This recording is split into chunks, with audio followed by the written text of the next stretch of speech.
Hello. It's Nia and Trent from the Trident Network's Tournament Podcast. We just wanted to pop in and tell you about the Tourney Pod, where each week we pit different pieces of pop culture against each other in a March Madness-style tournament. We try to cover everything, from movies to TV shows to music to random stuff, like our hotly contested Best Pasta Shape bracket. You can listen to the Tournament Podcast and all other Trident Network shows wherever you get your podcasts. We hope you'll become an attorney at Pod soon enough, and remember, may the thing with the most votes win. You too cool for us, huh?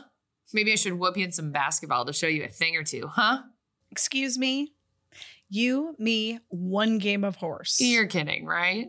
I arc my jumpers at 48 degrees, launched with 14 pounds of force. I bank most of my shots off the backboard using the simple formula of tangent x times cosine y, where x and y relate to the height and angle of my initial shot. Using the backboard as a matrix, of course. And if you accept my challenge, Mr. Smartmouth, you would lose to a little girl. Damn.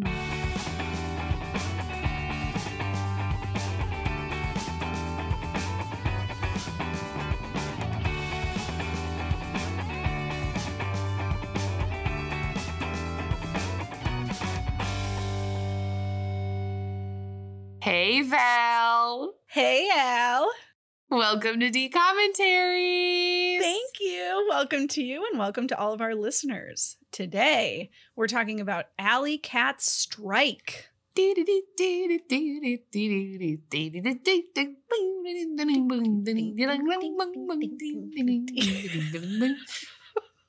That was us. If you don't know why we're doing that, it's because you've never seen this movie. We were scatting and jazzing and like a big band. Oh, yeah. Mm-hmm. Allie's already making me laugh so much I have to clear my throat. Oh, my gosh. Well, I should preface today saying I am a scratchy throat gal today, mostly because I was screaming at the Harry Styles concert on Friday, and it has extended through the week. A good reason to be scratchy. Oh, yeah. Shout out to Harry Styles, our favorite listener. Yes. Anyway, Alley Cat Strike came out March 18th, 2000, so we're still in the month-to-month release era. Alley Cat Strike was directed by Rod Daniel, who we've already met before. He directed Genius. Oh, okay. And this was also filmed, I believe, in Toronto as well. So that must be his home base. Alley Cats was written by Gregory Pincus, and we will see him again. He wrote Quince. Oh, fun. We like Quince. Yeah. Big cast. I'll try and be as quick as I can. Okay. Kyle Schmid was Alex Thompson. Robert Richard was Todd McLemore, who you might recognize from Coach Carter. At least that's the only thing I've seen. Or Cousin Skeeter. That's what Michael recognized him from. I had never seen Cousin Skeeter. Okay. Kaylee Cuoco was Elisa Bowers. Yep. Yeah, Kaylee Cuoco is most well known for Big Bang Theory, but she's most recently been in The Flight Attendant, and she's been in all kinds of stuff. She's been acting for she's great. Forever. Mimi Paley played Delia Grassi. Joey Wilcox played Ken Long. Matt McCoy played Kevin Thompson. He was the dad who owned the bowling alley. He's been in a bunch of stuff, but most recently Jack Ryan and Silicon Valley. Hardy Lynham played Principal Morris. Evan Noble played Leo, one of the two goons. Gino Giacomini played Flip, the other goon. Tim Reed played Mayor Jeff McElmore. Daphne Maxwell Reed played his wife, Kathy McElmore. And fun fact about them, they are married in real life. Real life. And he was the dad on Sister Sister. Yeah. And then Daphne Reed, his wife, is best known for being the second Aunt Viv from The Fresh Prince of Bel-Air. She was the replacement Aunt Viv. Philip Williams played Sweet Lou, who unsurprisingly is mostly a voice actor, but he's been in other Canadian shows like Anne with an E, and he's been on at least one episode of Murdoch Mysteries. Yeah, coming back. Murdoch Mysteries friend. Okay, the synopsis is short. Teen misfits are thrust into the spotlight when their bowling prowess lands them in the midst of an interschool contest. I think that's I think that's pretty fair. Yeah, that's a very succinct, accurate synopsis. I approve. I mean, thrust is a weird vocab choice, but like, it's not wrong. It's not wrong. They were thrust into it. Yeah. Al, what were your first impressions of Alley Cat Strike? Yeah, first impressions were fine. I don't know what it is about some of these movies in this like 2000s era, but I feel like some of them just feel old. And they feel older than some of the other ones we watched. Like the way that it was filmed, the way the like the cinematography, it just felt like it wasn't shot in 2000. Where you look at like Brink and it kind of felt like, oh yeah, that feels appropriate. But I don't know. There was something about it that just like felt very old. I thought that it was kind of like this is not the right word, but like sticky throughout the plot. Mm-hmm. And it wasn't really very well acted. No, it was not. It was like a really gimmicky plot. So I'm going to give this movie like a 5 out of 10. Because it wasn't like, I don't regret watching it, but I don't know that I ever need to watch it again. Fair. Had you seen this one? I think I had, but I really didn't remember anything about it. I did audibly gasp when I saw Kaylee Cuoco. So, yeah, I think I had seen it because I like remember the poster. I remember that. I don't remember much from it. Fair. Seems kind of like The Color of Friendship, where they didn't really get good pull from this one, so they didn't really air it very much. See, that's interesting because I've seen this one almost as much as I've seen Brink and Johnny Tsunami. Really? Mm-hmm. Yeah. Huh. Mm-hmm. I wasn't expecting that. What are your first impression, Val? Did you watch this one over the quar? I did not. I don't think. It didn't come back to me the way that the ones that I'd watched did. It's possible I did and I just wasn't paying as close attention. But yeah, I don't think I did. But I've definitely seen this one many times. I've seen it a lot. But what's interesting, and this is another reason why I don't think I watched it during the pandemic, is because watching it this time, I was like, Jesus Christ, this is terrible. Oh, and yeah, I remember bad. liking it when I watched it when I was younger. So between then and now, something changed. And I think it's just that I've gotten older and can appreciate acting and like actual narrative storytelling. Right. Like, you know, before it was just kind of like, oh yeah, I can kind of identify with these people and their teen problems, you know, and like bowling is fun and competition's exciting, you know, and that kind of thing. And it's like, now it's like, yeah, this is just really bad. Like even the people who are decent actors in this are like bad. So it's also probably a factor of like the writing and the directing as well. Yeah. But I didn't think the acting was bad in Genius, and it had the same director. And I haven't seen Quince in a while, but I remember liking it. So the writing is the same person. So I think most of it made this really bad. Yeah, I think most of it comes down to the acting. And, you know, it's interesting what you just said about like these last few kind of feel different. And I wonder if that is because they were making them every month. Probably. Like to make a movie every month, that's a lot. Like you have to really scale down everything, right? So it's just not going to get the same care and attention, even if it's a different team working on it. Like it's just not going to be the same as if you were making a movie, you know, once a year or once every 6 months even. So that might be factoring into this slump in your eyes. Yeah, for sure. Anyway, Al, did you have any quotes or moments that stood out to you? Yeah. Okay. I love the smell of rental shoes in the morning. Mm-hmm. Hey, it's the strange dudes. Okay. Yeehaw! I liked that one. Because it reminded you of 4 cents, or? Because I like using the cowboy emoji. Oh, right. You do use that one a lot. I use it a lot. Yeah. One of my favorite moments was they introduced Sweet Lou, and I thought they said Sweet Lube. I literally went back. I clicked the 10 seconds back to see if they were saying Sweet Lube. This game is closer than my shave this morning. If you have beef with someone, settle it. Settle it in the alley. And the way that this was delivered, you are getting pretty darn good. That is how it was delivered. It wasn't like, you're getting pretty darn good. It was like, you are getting pretty darn good. One of my other favorite ones that I have to mention before I throw it over to you was at 22 minutes in, we see the rivals. So that's not really a spoiler. We kind of talked about it. Yeah. So there's a rivalry going on and we see the rivals.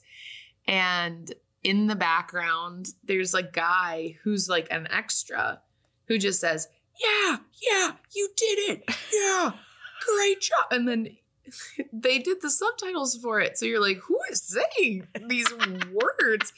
And it was so funny. That was the best part of the whole movie. That was my favorite moment. So don't watch this movie. Just click to like 22 minutes and watch that part. I made Ryan watch it because I was like, you have to see this. That's so funny. I wonder if he was like directed to do that. I was just confused because it kind of sounded a little muffled. Mm-hmm. So I was like, did they muffle him? Did they VO it? Like, I was just confused. I love the idea of an extra being ADR'd into the movie. Yep.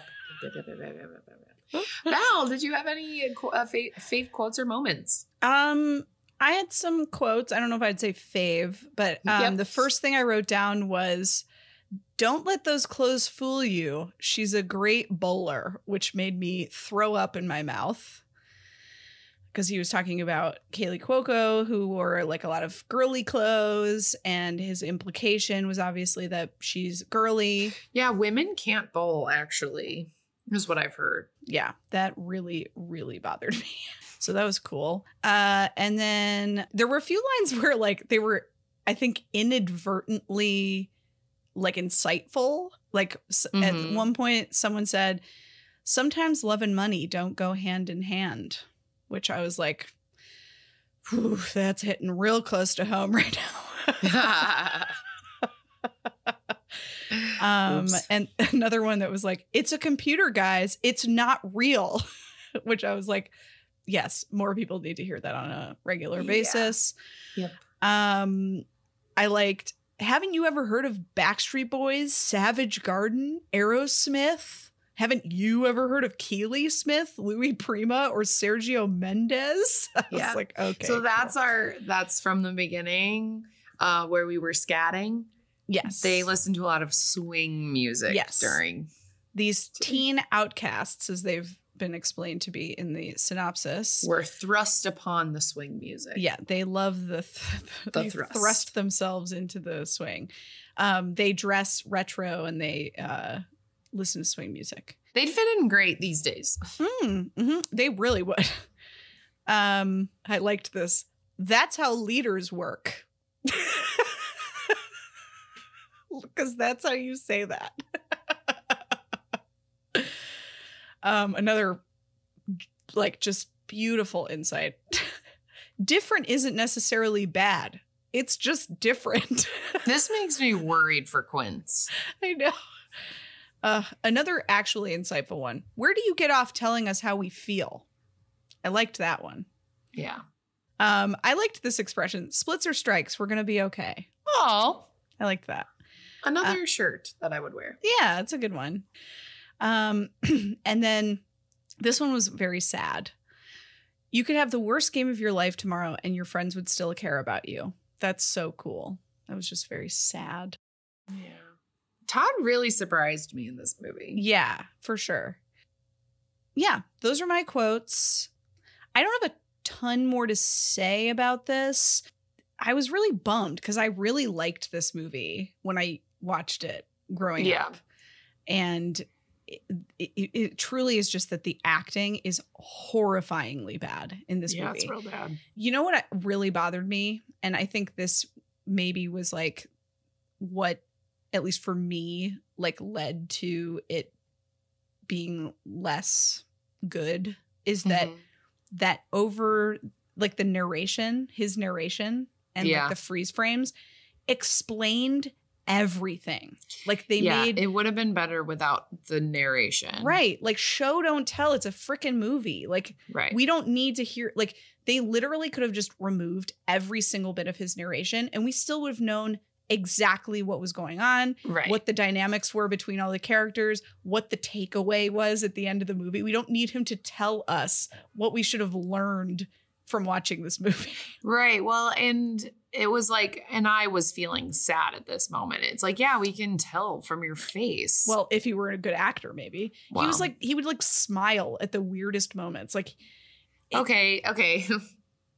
Some of us smile at weird moments. I Val. smile at weird moments too, but if you're an actor in a movie, when you're supposed to be upset with someone, you shouldn't be smiling. Yeah, I don't know. It was, man, I wanted to like it. And this was a movie where I had to stop watching halfway and pause and come back to it later because I was like, I can't do this all at once. And it was only an hour and 27 minutes. Yep. I wanted to like it. I kind of mentioned it earlier, but like Todd really surprised me throughout. We'll kind of talk about like why when we get into Spoiler City, but yeah, I think the not liking the movie really boils down to the acting, but even so, some of the writing was just a little like sometimes bad writing is bad writing, and even a good actor can't really do much. I mean, like, agreed. You've seen certain movies of some of your favorite actors where you're like, what the fuck, you know? So The Star Wars prequels.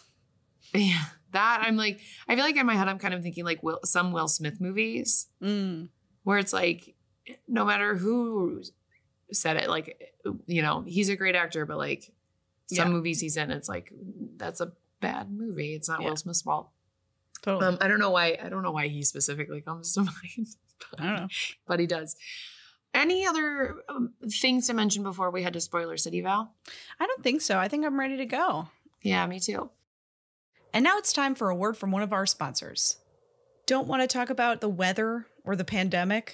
Us either. No Wrong Answers is a conversation card game where you can ask life's least pressing and most important questions. Why talk about vaccination rates when you can debate questions like which cereal mascot would be the best kisser? No Wrong Answers was created by comedians and self-proclaimed world's best small talkers, and it's great for everything from dinner parties to Zoom happy hours. And since all the prompts are rated PG-ish, it's even good for classrooms.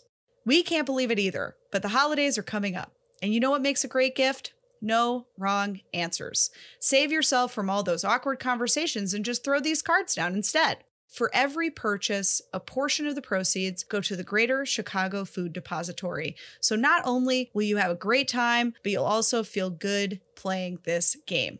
Listeners of the Trident Network can use the code TRIDENT for 10% off their purchase. Just go to NoWrongAnswersGame.com and use Trident at checkout for 10% off your purchase. No Wrong Answers. Fun talk, not small talk. All right, folks, we have our tops off. We're wearing our bowling shirts, but they're open, and we are in Spoiler City. Roll those balls, Al.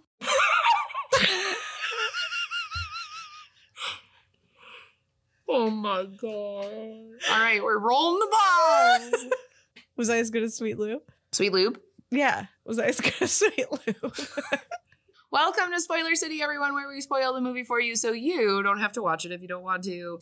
All right, welcome to Alley Cat Strike. In the beginning, we have like intros of kind of like who everyone is. Our narrator, Alex, is kind of an outcast with his three friends who are big bowling people, and his dad owns the bowling alley. And we see how there's like the jock whose name is Todd, and he's got his little goons, and they're like the stars of campus. Val, are they in high school or middle school? They're in middle school, which is just makes this even more ridiculous that this is such a big so this deal. doesn't make any sense, and I hate this movie. So definitely they are more old school. Like they wear a lot of like thrifted clothes, a lot of like old fashioned like bowling outfits, like with the big block like colors and things 50s, like that. very Like 50s. Yeah, there we go. So they're kind of like the opposite of a sports team. They kind of just like do it for fun. They're part of the bowling club, but it's definitely not like going to a football game, things like that. So then we end up at the pep rally and everyone's there. And of course they go because they're part of the school. We learn that the basketball team is kind of fighting for the Apple Trophy. The Apple Trophy is the trophy between West Appleton, where we find Alex and Todd and our friends from middle school, against East Appleton, where they fight for this trophy every year, every while of like who wins more things. So with the West Appletonians, one of my favorite things ever said in this movie, win like the golf outing, then they get a certain amount of points. And then if the softball team from East Appleton wins, and so blah, blah, blah. So basically they're tied. And it's coming down to this basketball game. And they're merging the schools. So this is the last time that someone can win this. That's the big reason why everyone's so freaked out about it. Did you miss that completely? Yeah. I knew they were building a new school. I thought it was just an extra school. No. They're merging the two middle schools. So like whoever wins forever has won and has like the cred of winning. That's why everyone's so freaked out about it. Okay, the stakes are so much more higher now. But they're appropriately high stakes, but they make absolutely zero sense for two middle schools that are not in the same town and middle schools at all to be making this big of a deal of anything. Right. I have that as like a comment for after of like, why does this boil down to middle school? Right. Anyway, keep going. Okay. So our rat pack of cute tiny friends runs into the jock and his goons, and they're like, haha, sports. And they're like, haha, you're strange dudes. Literally. That's why I said strange dudes earlier. And then we get the opening quote from Val and I at the beginning of the pod. Then we see the basketball game is happening, and it's down to the wire. The coach is yelling all of these things, and then the game ends up tied. No, they win, but that means win, that so the then they're competition tied is for the trophy. Okay, so that's why it was, if we tie. And we then take a scene back to the bowling alley where Alex's dad is the owner of the bowling alley, and mom's not there because grandpa's sick, and but no one's coming to bowl because it's the 2000s, baby. People have PlayStation, okay? They're not coming to bowl. So they're there alone a lot, and so they practice a lot, and they're getting really good.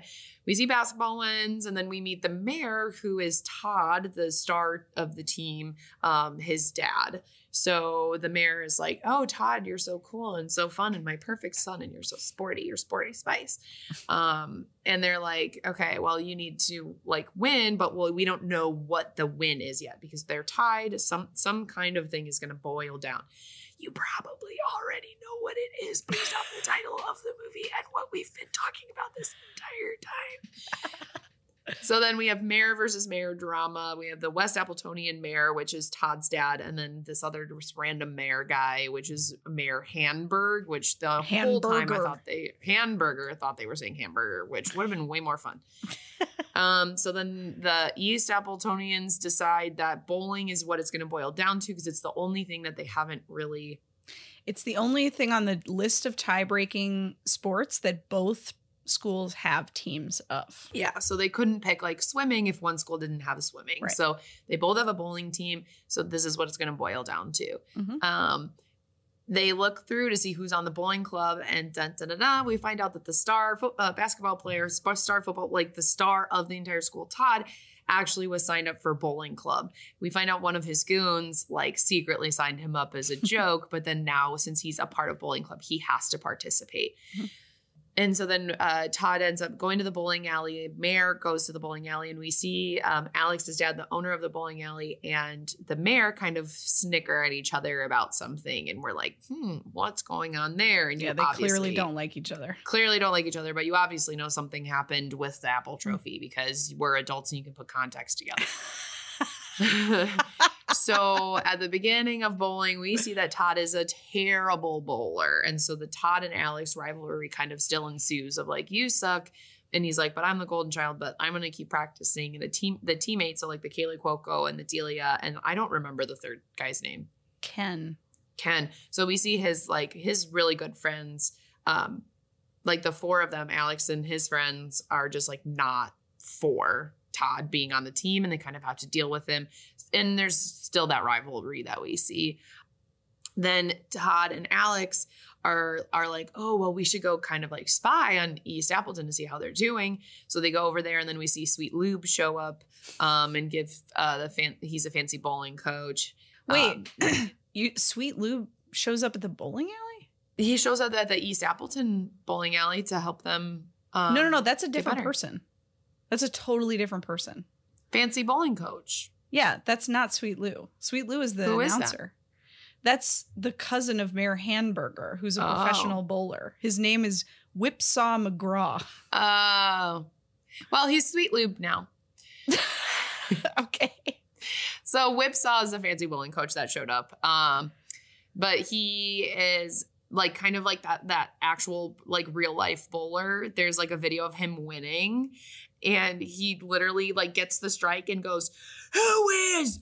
I am." And it's so funny. It's honestly one of the best sports moments of all time. I will show you later. It's amazing. That's so funny. Okay, so Whipsaw McGraw shows up, helps the other team, and Alex and Todd get caught by the East Appletonians, and then Todd kind of like saves him. And Alex offers Todd help of like, I'll help you get better. And then Kaylee Cuoco is worried about losing Alex to the cool crowd. And then the stakes are raised in the bet. So it's not just you win the trophy, you get to name this new school because they're going to be combined. So the stakes are raised, which is then why I wrote down, why does this rely on middle school? Mm-hmm. So then we kind of start to see Alex start to go off with Todd more than with his friends. Mm-hmm. And they plan a big party to get bowlers there and like save the bowling alley. And Dad then, as a weird aside, is like, oh, I got my real estate license just in case I lose the bowling alley. And then it never came back. And then that's when we find out that that somewhere between the East Appletonian moment and now, Alex went to a party with Todd at the cool kids' house. Yeah, so like as Alex is helping Todd sort of become better at bowling, and Todd is sort of helping Alex, because Alex is sort of the de facto co-captain, right? So like he has to go with Todd when they go talk to Sweet Lou on the radio and stuff like that. So they've just sort of become friends. Yeah. And so Todd like invites Alex to a party because he's, I don't know, trying to be nice, trying to include him or just make him feel special so that he cares about the bowling team winning or whatever. For whatever reason, he invites him to this party. So then they start to become friends, or at least that's what Alex thinks. And then he like tells his real friends that he'll like meet them at one point, and then he doesn't. Like he like goes and ends up hanging out with Todd instead. And so we find out that the mayor and the Alex's dad used to be friends, and that actually their rivalry is stemmed from one of them making a mistake in the baseball game that ended that lost them the trophy that year, and both of them blame it on the other one of like bad throw, bad catch type thing. It's always a bad throw. I'm just gonna put that on there. He can't catch it if it's a bad throw. Yeah. As an avid softball player, Allie as an avid theater league softball player. So then Todd is training with Alex, and the friends are like, okay, like he's spending a lot of time with them. Todd is seen as the captain, but like Alex is like, okay, this is weird.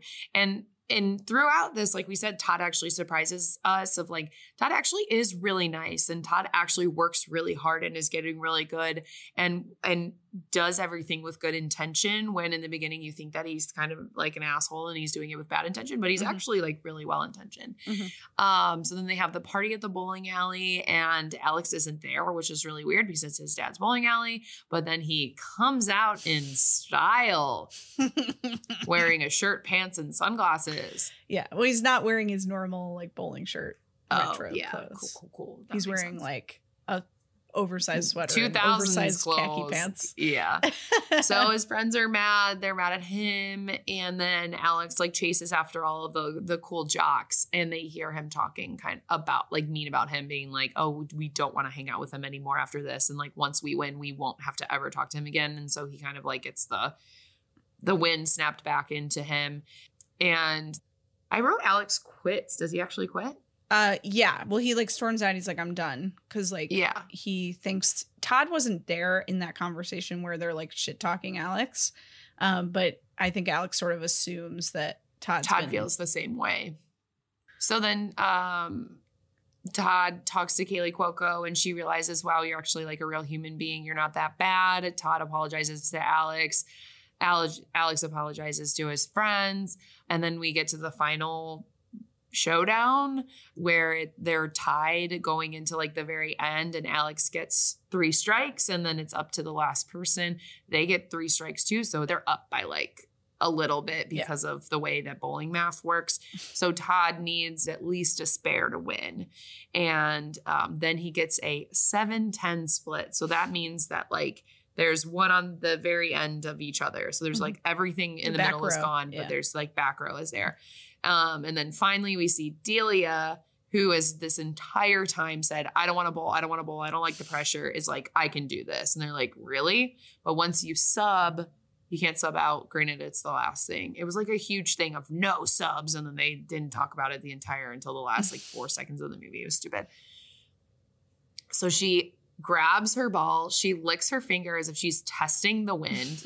In a my bowling alley. Germophobic worst nightmare in a bowling alley. Things you will never do in a bowling alley anymore after COVID is eat and then lick your fingers and roll a bowling ball. Things I can't believe anyone did before. And then she like sits on the ground, spins it like a bunch of times, kind of like if you were to spin a basketball on your finger. She kind of spins it like that and then pushes it down the alley. And physics happens, and she knocks over both pins, and West Appleton wins. And then they were going to be able to name it West Appleton Middle School, but they decided because they are great children that they're going to name it Appleton Central. And Todd tells his dad what for.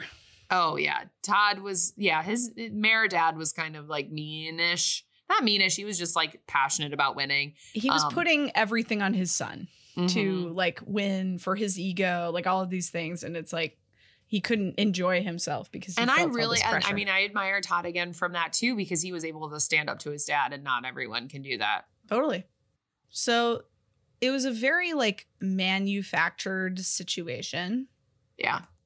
There were so many times where I was like, I literally wrote in all caps, nobody high fives this much. Like there were so many times where like you'd see people from far away, or there'd be like a montage or something, and like all these people have their arms around each other and are high fiving and like all this stuff. It's like, this is not how people interact ever. Like I was this age at this time. Never in my life did I just walk down the street with my arms around all my friends, high fiving them constantly. Yeah, or like down the hallway in school. Yeah. There was like a lot of touching, which was like an interesting choice. Yeah. I also at the end wrote, there's a mom, because they literally do not mention her the entire movie. No, they mentioned her that they said that mom's helping grandpa. He's sick. When did mom they say shows that? up?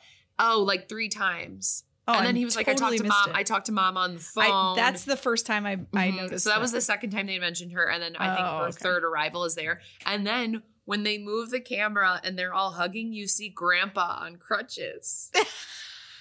Yes. Okay. I missed that completely. It's okay. I missed one of the biggest plot points of the movie, so it's okay. What I didn't miss was when mom gets there and greets dad. It was like they were cousins. Like it was the most awkward, weird. Well, she's been gone for many moon, Val, taking care of the father. They've never met before, so they were an arranged marriage. Totally, yeah. So,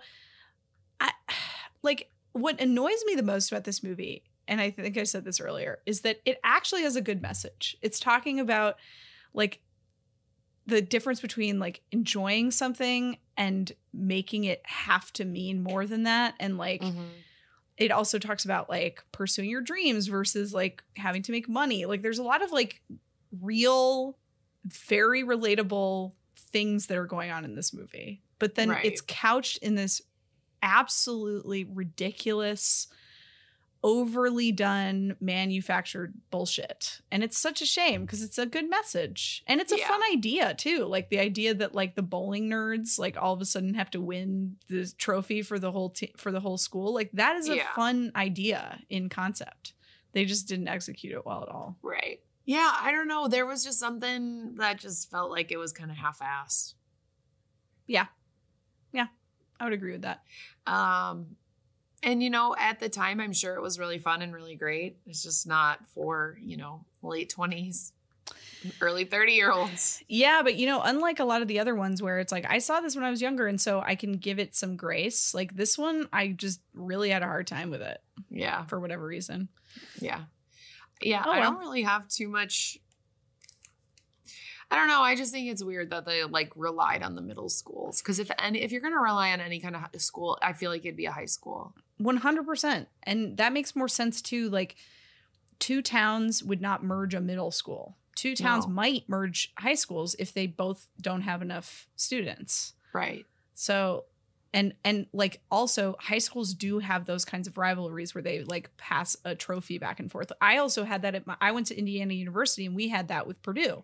Yeah. Like it's the Oak and Bucket. I went to Mississippi State and we had it with Ole Miss and we had the Egg Bowl. Yeah, exactly. It's like that in concept makes perfect sense. That exists. They didn't invent that, but like to create that between 2 middle schools and to have it mean so much that these 2 adult men still hate each other because of some error that they made when they were 13 in a baseball game. Like that's not a thing. No, that's absolutely really not a thing. Yeah. Yeah, the most adult person in this the 2 most adult people in this entire movie were Todd and Elisa, which was what's her name? Kaylee Cuoco's character. Yeah. Everyone else, not so much. No. Well, should we just move on to bingo then? I think we really should. All right, let's do it. Let's just do some bingo. Awesome. One-hit wonder song.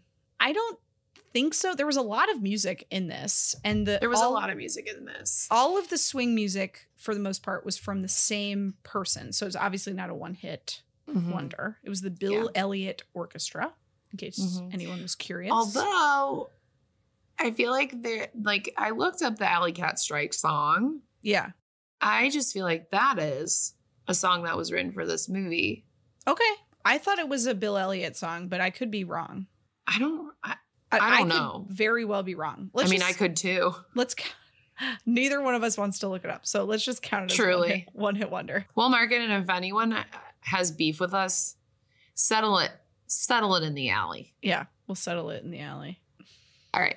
Breaking the fourth wall or looking into the camera? No. They came close with some of those freeze frames, but he didn't actually look into the camera. So the narration doesn't count as breaking the fourth wall? I don't think so, because we've had narration in other movies. Okay. And we didn't count it. I didn't mark it. I'm just confirming. Yeah, I think I'm confirming for the people who were asking. Totally.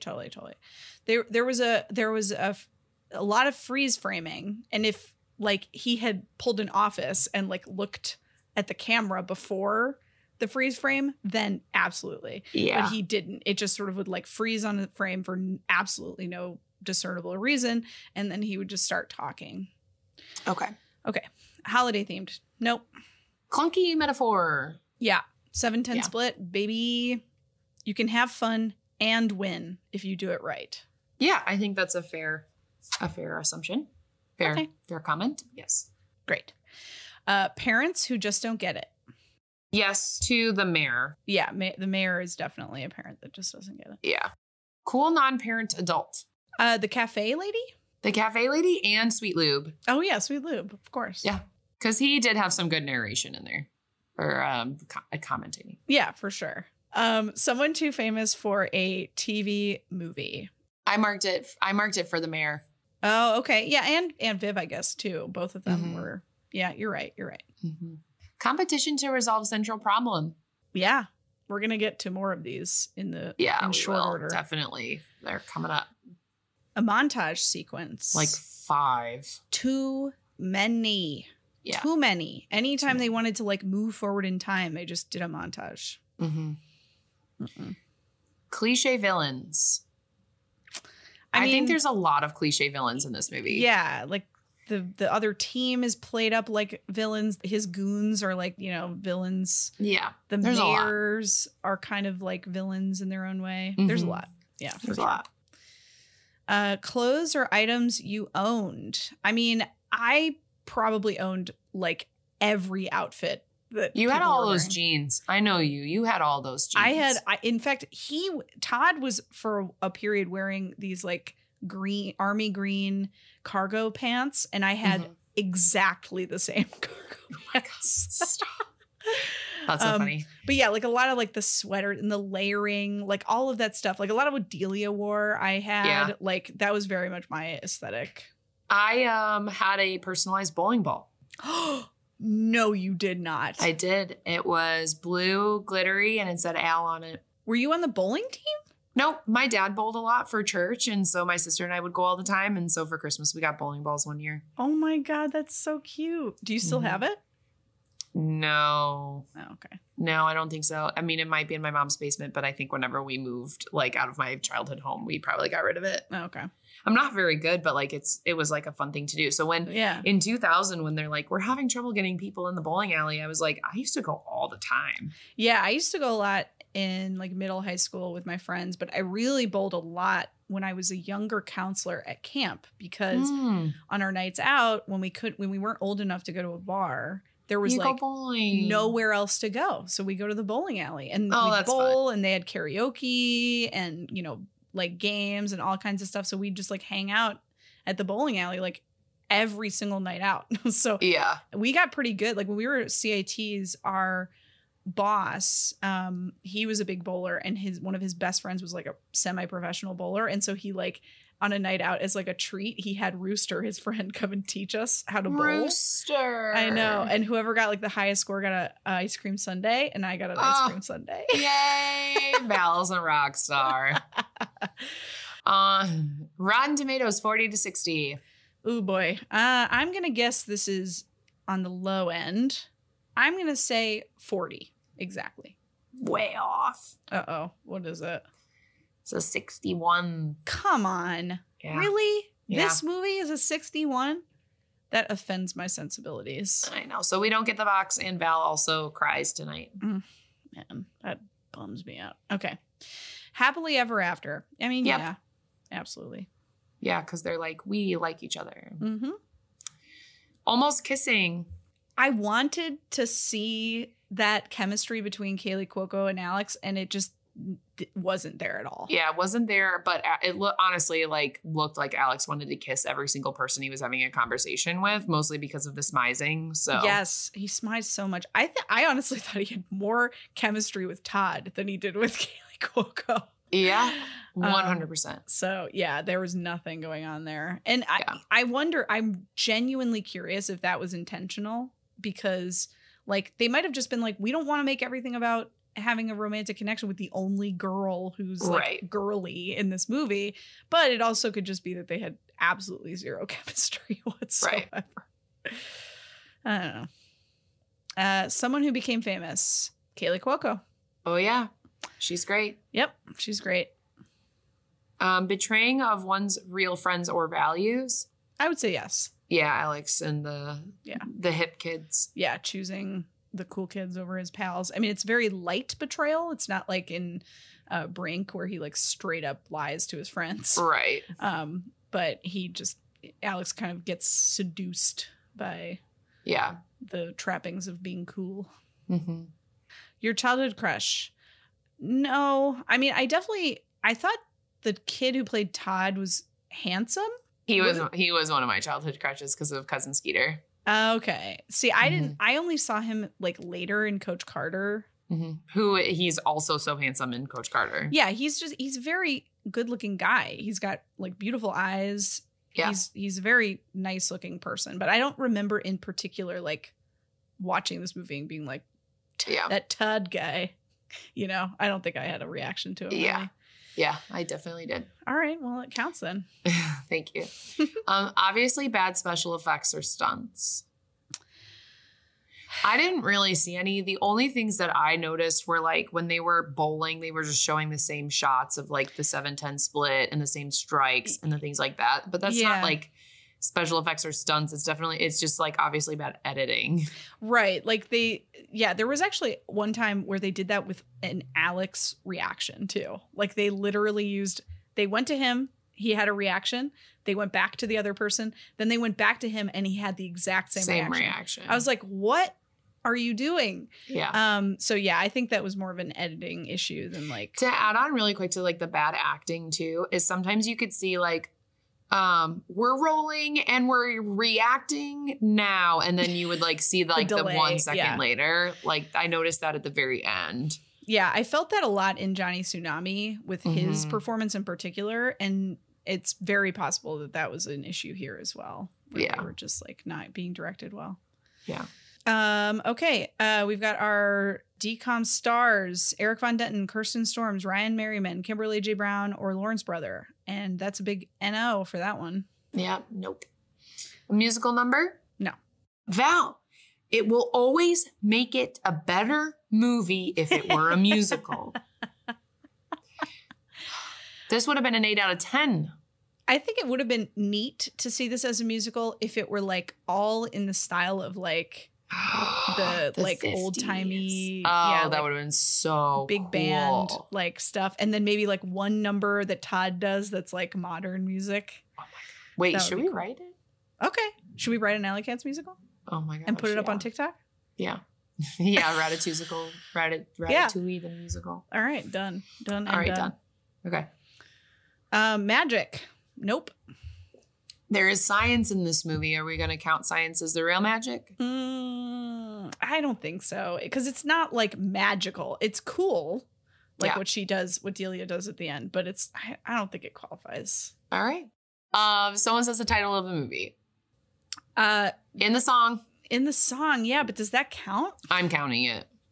In the 13th year, they did say the title of the movie, but if they hadn't, it wouldn't have even occurred to me But that to was in count the the song. credits.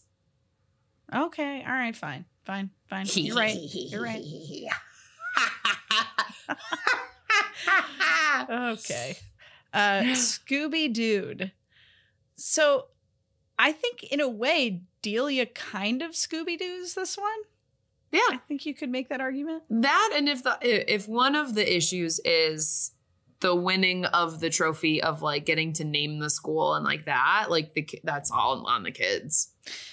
True. Not And so they- much a problem, but right. like, I mean, they do, I guess, like they train Todd. Which, by the way, I forgot to mention this earlier, but like when Todd is first bowling, he like doesn't even put his fingers in the holes. And I'm sorry, no person is that stupid that they don't know that you put your fingers in those bowling like holes, like the bowling ball holes. Like, come on. Like that was just the dumbest. He was like throwing it and it was like bouncing across different lanes. Yeah. Like he literally threw it like a discus. And I was just like, this is a bad directing choice. Like he did not choose to do that. Someone told him to do that. And it was really dumb and out of character because he's actually really smart and really athletic. There's no way that that would have actually happened. Anyway. Yeah, we can definitely count it as a Scooby-Doo. Right. The heroes create the problem. No. Lead is a fish out of water. I mean, yes. Like Todd is a fish out of water with the bowling kids, and then Alex is kind of a fish out of water when he goes and hangs out with Todd's friends. So yeah, I marked it for both of those reasons. Yeah, I think that's fair. All right, that is it. And Val, BINGO, we got one. Really? Where did we get it? We have our second line down. Cool non-parent adult, someone too famous for a TV movie, competition to resolve central problem, a montage sequence, and cliche villains. Oh my goodness!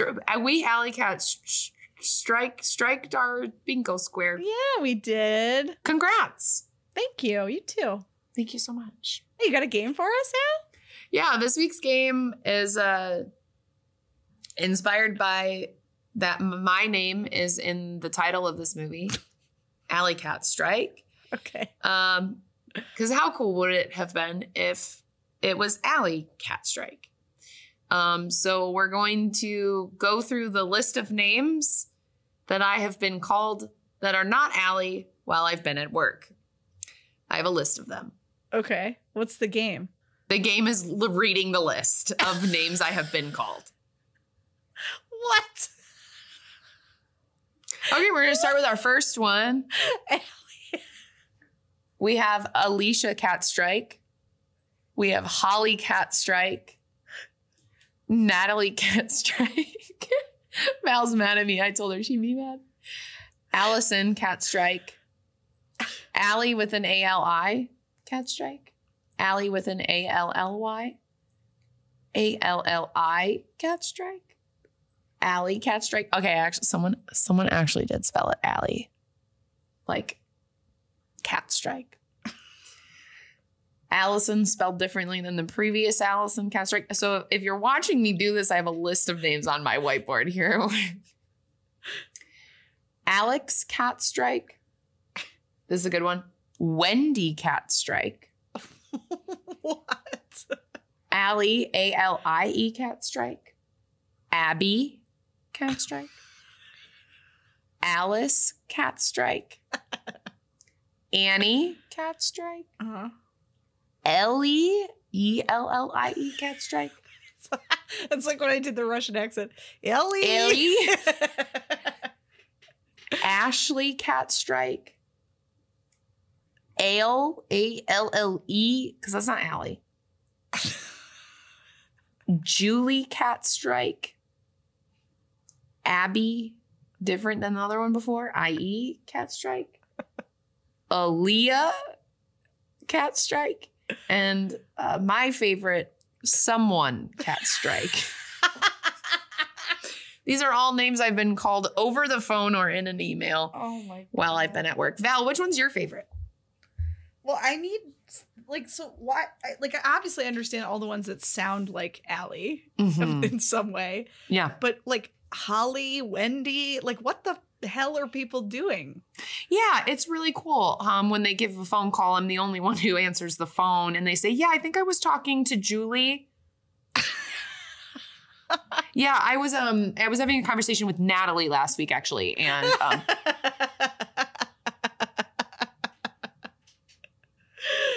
and I'm like, oh yeah, Natalie's great. We love her. It's me. I am Natalie. So this is the game. The game is making fun of all of the people who've tried to contact me. That's really funny. You know what? I've never worked in a context like that where I've had to answer the phones for a lot of strangers. Mm-hmm. So who knows if that would happen to me? But I've literally never been in a situation where someone has called me the wrong name. So, like, if you go to Starbucks. Yeah, they just say Val.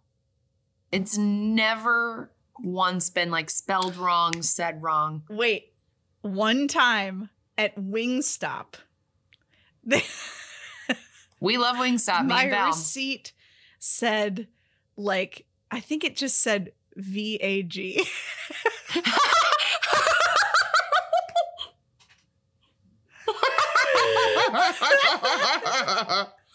No, that's probably because your last name. Yes, I know.